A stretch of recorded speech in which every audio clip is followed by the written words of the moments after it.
Within the narrow borders of Delaware exists an environment of great diversity. Delaware's coastal lands and waters are a recreation mecca for boaters, fishermen, and swimmers. Rehoboth Beach has been recognized as one of the nation's finest beaches. At the same time, Delaware's economy is expanding, bringing new businesses and jobs to the state at a record pace. As a result, Delawareans are enjoying new levels of prosperity. Hi, I'm Jim Fowler of Mutual of Omaha's Wild Kingdom. This prosperity has brought many benefits to the state of Delaware, but it's also created concerns about the future of Delaware's environment. Population growth is being reflected in the changing landscape as open spaces give way to commercial and residential development. The change in scenery is but one side effect of a growing economy. Less obvious results include the loss of habitat for plants and wildlife. Delaware's Environmental Legacy Program was created in 1986 to identify the most critical emerging environmental issues that will confront the state over the next 2 decades, and to develop a long-range plan to address these issues. Since its creation, the Legacy Program has revealed that a combination of stresses would affect Delaware's natural resources in the years ahead. One of the most significant strains on the state's environmental resources will be growth in population, which experts predict will rise 13% between 1990 and the year 2010. That's approximately 88,000 new residents in just 20 years. The creation of new businesses and industries throughout the state results in new demands on the state's natural resources. In addition, increased need for transportation and housing will influence land patterns throughout the state. The Legacy Program takes into account the conflicting needs of the first state. On one hand, there's the need to protect the environment. On the other hand, there is the desire to create additional economic opportunities for Delaware's growing population. The recommendations found in the program's report outline the steps that all Delawareans must take in order to leave a legacy of a quality environment for future generations. These recommendations suggest a long-term plan, one that will provide a framework for decision-making that will keep today's emerging environmental concerns from becoming tomorrow's problems. Governor Mike Castle, a moving force behind the Legacy Program, feels that the future of the first state will depend on the combined efforts of all sectors of society. Well, the Environmental Legacy Report itself really taught me that the problems which we hear about out there are real, but the solutions that we need to reach need to be treated a little bit differently. That is, we need to involve more groups and people. I had never understood, for example, how comprehensive some of the problems are that exist just in the inland bays areas in Sussex County. But the truth of the matter is that it involves farmers, it involves land developers, it involves those who would have dumped waste in the nearby area. It involves governmental officials who have to make the decisions on how this is going to be developed and what's going to happen in the future. It literally almost involves every single person who uses it, be they in a boat or swimming or anywhere in that area. And you come to understand that almost every single problem that we have really is going to take some very professional and comprehensive solutions. One of the most important areas of concern, as identified in the Legacy Report, is the need to inform and educate the public about the environment. Each person's actions has a direct impact on the environment, and individuals must learn how these actions will affect them in the future. Issues such as indoor air pollution, which results from insulation trapping pollutants in the home, will have consequences for all individuals. Therefore, the costs, risks, and trade-offs of the decisions must be clearly understood. For example, heating devices such as fireplaces and kerosene heaters are a contributor to indoor pollution. A healthy indoor environment may require changes in how homeowners heat and ventilate their homes. By beginning in schools, early on in elementary education, continuous exposure to environmental issues can be provided to children as they develop and grow into productive members of the community. By supplementing their classroom instruction with experiences in the outdoors, These children can become better acquainted with the full range of environmental issues. In addition to instructing the children, adults must also be educated. Each individual's awareness will have an impact on the decision-making process as it affects his or her daily life. For example, the proper disposal of hazardous waste in the home, such as paints, bleach, and other household products, is a simple procedure, yet a relatively large portion of the population is not aware of appropriate methods of disposal. N.C. Vasuki, General Manager of the Delaware Solid Waste Authority, says that the disposal of these products should be done with care. Most used paints are not toxic materials. What we suggest is that people keep the lids open so that it becomes a dry material and then it can be disposed in the solid waste.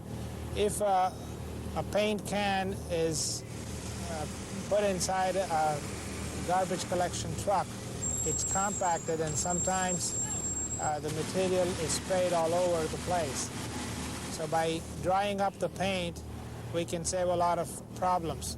Materials such as bleach, we suggest that people use up the bleach in their washing operations or even pour it down the sink and then just dispose the empty container. Disposal of household waste is just one example of how individuals can take an active role in shaping the future of the environment. But in order to reach as many people as possible, it is important that the media participate in the education process as well. By exposing the public to various key issues, the media can keep citizens abreast of current environmental issues which affect their lives. Dennis Forney, publisher of The Whale, a Sussex County newspaper, feels that many of his readers are becoming acquainted with the issues that will affect the future of their environment. I think that the readership, by virtue of the letters that come in and by virtue of the comments that are being made at the public hearings, the readership is getting better educated about these issues. The builders, the developers, the construction people who want economic growth, which is good for the entire economy, for all of us here, see that they talk about the number of dollars that their projects will generate. And I think the people who oppose that say we need to get down to a common denominator, and dollars are a common denominator. And they say, if you put these many people in this amount of land here, it is going to adversely impact the marsh to such and such an extent. And the marsh, because it's clean and pure, still produces good crabs that people like to go for. And there is an economic benefit in all that. If you impact that negatively, you're going to decrease the value of the surrounding land. So now we're talking about dollars versus dollars. So I think they're asking the questions. What are the specific problems that this proposal will generate, and what is the solution for meeting those problems head on before you come in and create them? As we have seen, the day-to-day actions of individuals can go far in creating a healthy environment. The real challenge, however, lies in coordinating the actions of various organizations and groups.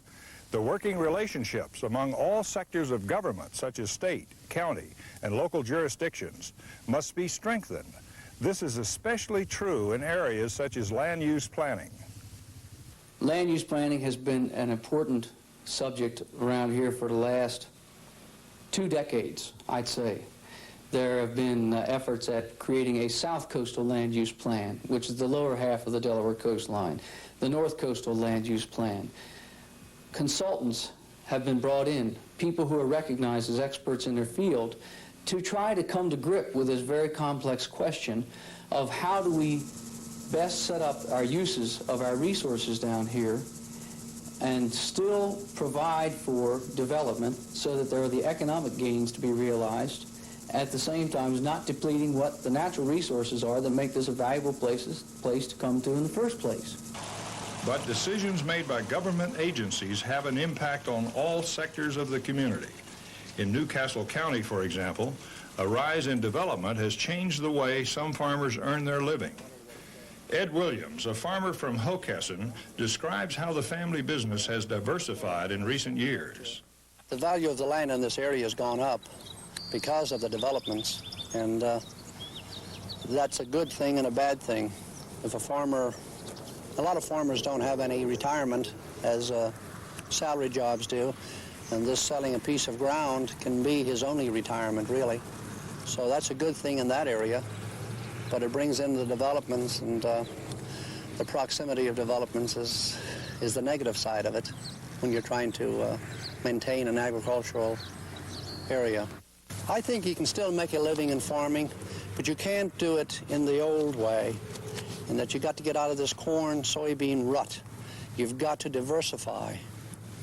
And it's hard for us older farmers to do it now. My kids and the younger people, they can get out of the rut that we've been in. And I think if they can diversify, I think the people that are moving in, that they can supply their needs in another way and still be sort of agriculturally related. I think maybe they can do it. Delawareans like Ed Williams know that government alone isn't responsible for decisions that affect the state's natural resources. Cooperation between the public and private sectors is crucial. Ron Vickers, coordinator of Delaware's Natural Areas Program, discusses this level of cooperation.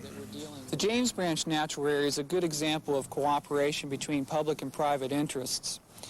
Here along the James Branch, we've set aside approximately 500 acres of the northernmost stand of bald cypress trees in the country. This has been an effort of public agencies such as the Division of Fish and Wildlife and the Division of Parks and Recreation. In addition, a nonprofit conservation organization, Delaware Wildlands, has also set aside land. The private landowners in this area have been cooperative as well. Because environmental issues extend beyond state boundaries, a well-coordinated interstate program is needed as well. Controversial topics such as acid rain and compliance with federal ozone standards affect each and every state. For example, the actions of neighboring states have an impact on resources that we share, like the Delaware River. Phil Ritalik, head of the Division of Air and Waste Management, feels that for some problems, regional solutions are the only answer. Well, Delaware currently is, for the Newcastle County area, in non-attainment with the ozone standard. We had until December 31st of this year, 1987, to come into compliance with the ozone standard. But unfortunately, because of the regional issues involved here, the fact that ozone can be transported across state lines very easily, and the fact that we're a very small contributor to the ozone problem in this part of the country, it involves more of a regional solution than just a Delaware solution. Well, we found that working cooperatively with our state neighbors, Maryland, Pennsylvania, and Virginia, has helped us to manage the illegal transport and disposal of hazardous waste. We've yet to work as close as I think we should to solve the problems of air pollution, particularly ozone, and its impact on the state of Delaware. The environment is a complex set of ecosystems where each element of nature affects the whole. Therefore, the day-by-day management of the environment requires innovative solutions to complex problems. N.Z. Vazuki explains some of the approaches that have already taken place. Delaware has taken a different approach to recycling as compared to other states.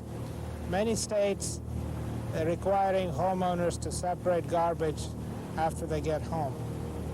In Delaware, our approach is to separate it at a central location. This way, we're assured that the reclamation will take place on a continuous basis. Citizens in Delaware are free to separate materials such as newsprint, aluminum cans, glass, and sell it themselves and keep the money. When they don't, the authorities' plant will separate it for them. By processing approximately 250,000 tons a year of solid waste and 65,000 tons of sewage sludge, there's only about 25 to 30,000 tons is sent to the landfill as unusable material. This is perhaps the most comprehensive waste management system in the world today, and it serves all of Newcastle County. The same type of innovative approaches should be taken with the management of important natural resources such as Delaware's shorelines, rivers, bays, and lakes. Delaware's watersheds will also require more integrated approaches. planners must combine a variety of best management practices for farms, forests, and urban areas, especially as they relate to runoff of pesticides and other contaminants. Through such an approach, a management strategy can be developed which will enhance water quality. This, in turn, will increase the quality of fish and wildlife habitat. New measures will also be required to protect Delaware's vast supply of groundwater. Imaginative land use planning and additional actions will be needed to ensure its availability to present and future generations. Protecting the Diamond State's natural resources also means making positive decisions regarding infrastructure, such as roads, sewers, and other services. One way to do this is to promote centralized development. This simply means encouraging growth in areas where infrastructure already exists. Rita Smith, former president of the League of Women Voters of Delaware, explains the need for centralized development in the first state. The way to encourage growth in developed areas is to make the real cost of developing in undeveloped areas apparent when the development takes place there. The environmental problems from having individual septic and well systems, particularly when they're on the same lot, those environmental problems don't show up for 5, 10, 20 years, at which point you have perhaps contaminated wells so that the well can't be used anymore, and the people need central water. That cost of providing the central water then comes due. And the way that you can encourage people to buy in the developed areas is somehow to build those future environmental costs and other costs into the price of the development that's not where the amenities are. Another important challenge facing Delawareans is the protection of the cultural and natural heritage. An extremely valuable part of this heritage is the wetlands, which contribute to wildlife as well as society. Delaware has taken a number of steps to protect its tidal wetlands, and a plan is now needed which will conserve important freshwater wetlands. Teaching the importance of protecting the wetlands is part of Dora Stevenson's second grade curriculum. How are the wetlands like a pillow? They're resting places for migrating birds. How are the wetlands like a cereal? Holly. The wetlands provide food for the animals living there. How do people enjoy the wetlands? Devin? They enjoy the wetlands by hunting, canoeing, bird watching, hiking. This plant can be found in the wetlands. Who knows what kind of plant this is in the picture? Duckweed. And who likes to eat the duckweed? Ducks. One example of the state's commitment to protecting its natural heritage is Delaware's Natural Heritage Program. It was created to help preserve the natural landscape and communities for local plants and animals. Ron Vickers explains the importance of this unique program. All three parts of the Natural Heritage Program, the Natural Areas System, the Rare Plant Conservation Program, and the Heritage Inventory complement each other. They all go together to work to protect and preserve the best examples of Delaware's native landscapes as well as rare plants and animals. It's probably cliche to say, but it's very true in that we are all interdependent on natural systems for life here on Earth, from the wetlands which purify water and recharge the groundwater that we drink, to the natural systems around us like old-growth forests. There are many hidden reasons why we should protect and preserve these areas, and many reasons we don't know yet. We're still learning and discovering more things about them. But I think the best thing that we're trying to do here is protect what is our natural heritage and to preserve that legacy for the future. The actions called for in the Legacy Report will have long-ranged effects on environmental policy now and into the future. The report's recommendations must also accommodate unanticipated changes and new discoveries that will affect Delaware's environment. Our goal here is to make sure this is a living report and one which we can look back on in 10 or 20 years and say this was the impetus for all the good changes we made in Delaware to make sure it is one state which is environmentally safe. It is my hope that we can adopt programs in our state that will make the land and the air and the water better than they were before environmentally. So if we can do all these things, then we will have accomplished the task of making the environment better, and environmental legacy will have worked. We've just heard key issues which are raised in Delaware's Environmental Legacy Report. But the program's report outlines many additional recommendations that will require attention in the future. It serves as a long-term guide, one which will keep Delaware a prosperous as well as an environmentally sound state. Thanks for watching. I'm Jim Fowler.